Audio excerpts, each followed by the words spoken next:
Ini pertanyaannya tentang bab doa dikabulkan dan tidak dikabulkan ya.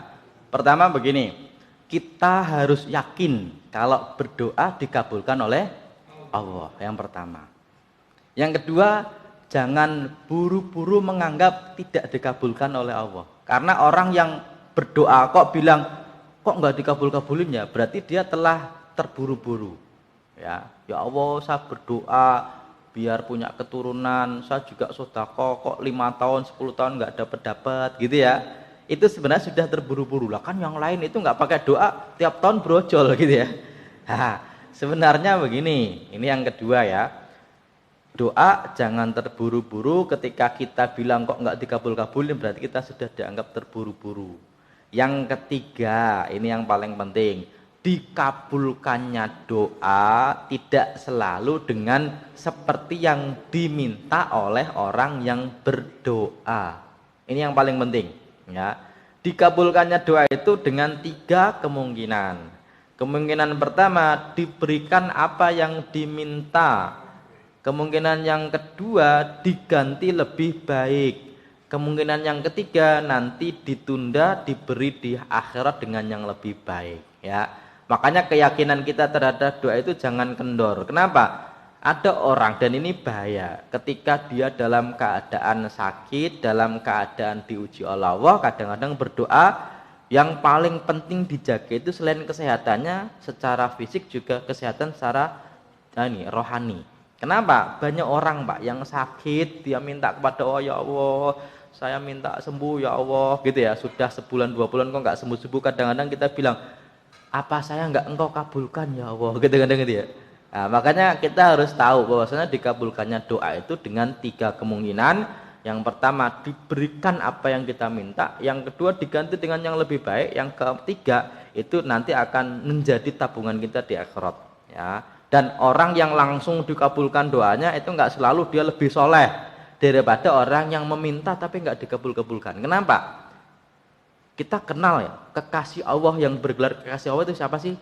Nabi Ibrahim, Khalilullah.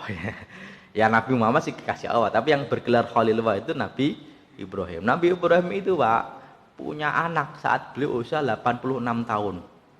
Namanya kekasih harusnya ya Allah aku minta anak. Oh ya kapan? Gitu Pak ya. Tapi ternyata enggak. Ya, kadang-kadang Pak orang itu meminta itu bukan dalam rangka langsung dikasih enggak, tapi dalam rangka biar orang itu selalu dekat dengan Allah. Ada orang Pak yang habis dikasih itu dia enggak pernah ke masjid lagi. Selesai karena udah dikasih gitu Pak ya. Tapi ketika dikasih kemudian bersyukur, ingat lagi kepada Allah, kemudian belum dikasih dia selalu meminta. Kadang-kadang niatnya itu bukan dikasihnya tapi dekatnya itu ya Pak ya. Dan orang yang dekat dengan Allah itu caranya macam-macam. Ada yang dekatnya dengan dikasih langsung jadi dekat. Kadang-kadang tidak dikasih biar tambah dekat itu ada ya Pak ya. Makanya selalu kita harus berhusnuzon terhadap Allah. Salah satunya dalam bab dikabulkannya Pak doa. Dan ini Pak nanti kita harus belajar keimanan lagi. Karena dalam hati itu selalu ada omongan ya Pak ya. Namanya waswas ya. Waswas itu dari syaitan, min syarril waswasil khannas. Ketika kita berdoa kadang-kadang itu ada bisikan, kamu ngapain doa kan dari dulu nggak dikabulin ya Pak ya. Ya Allah saya minta istri cantik ternyata jelek ya Pak ya. Contoh jelek sih kalau dibandingin sama artis gitu ya Pak ya. Tapi kalau ditanya sama istrinya, Mas aku cantik nggak? Sama Syahrini cantik mana? Ya cantik kamu lah kan gitu Pak ya. Cantik kamu. Nah, kadang-kadang kita minta, ya Allah, kok laptopku hilang, saya pengen kembali ya Allah, kok nggak kembali-kembali?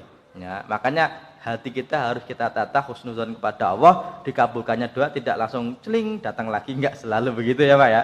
Kenapa? Ya karena para nabi itu hidupnya itu yang dianggap kekasih Allah, itu nggak selalu hidupnya itu sesuai dengan sebagaimana permintaan orang-orang. Nabi Yunus itu pakai dimakan sama ikan gitu Pak ya. Kemudian nabi-nabi yang lain, Nabi Yusuf itu sampai di penjara, kemudian Nabi Ibrahim sampai dibakar dan lain sebagainya. Apalagi kita yang bukan nabi, makanya doa kita harus dipenuhi ditambahi dengan husnuzon kepada Allah. Apalagi Allah juga menyebutkan ana inda dzanni abdi bi, Allah itu tergantung dari persangkaan hambanya. Oke ya Pak ya. Dan dikabulkannya doa itu sebenarnya tidak selalu menjadi penanda bagi solehnya seseorang. Jangan kita katakan, kalau dia doa makbul berarti soleh.